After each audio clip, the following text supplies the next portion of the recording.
why am I gaining weight? Really, the weight gain is related to this high stress state that really we end up getting into as we're starting to navigate this whole transition. Because when we're not sleeping as well and we're not focusing on ourselves, we're not optimizing our nutrition and our fitness, everything, it's like almost like we're in a fight or flight mode. And when you're in fight or flight mode, it doesn't matter how many calorie restrictions you do. It doesn't matter how much you work out. Like if you're in a constant high stress state, your body's going to hold on to every calorie. It's not going to want to expend anything. And so we tend to accumulate weight, especially for women in midlife. It tends to accumulate in the midsection, right? So yes, the infamous meno belly that we talk about. Yes. And so that is purely a sign of stress-related weight gain, but also the hormone changes. As these hormones are in flux and the estrogen levels are declining, our metabolism is not responding the way it did before. Like, so maybe things you did in your 20s to try to trim up and to get fit again,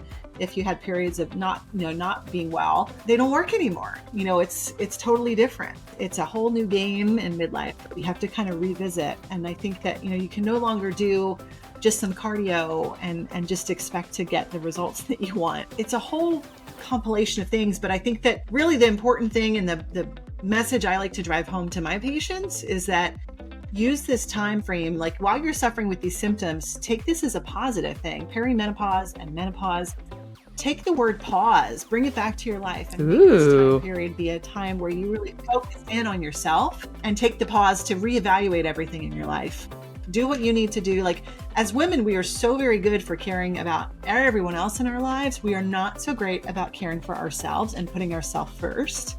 I mean, I certainly have been a culprit. When you are going through such a huge change in your own health and your own wellness, you have to start turning the attention inward. I mean, it's like the same thing we tell people when they get on an airplane.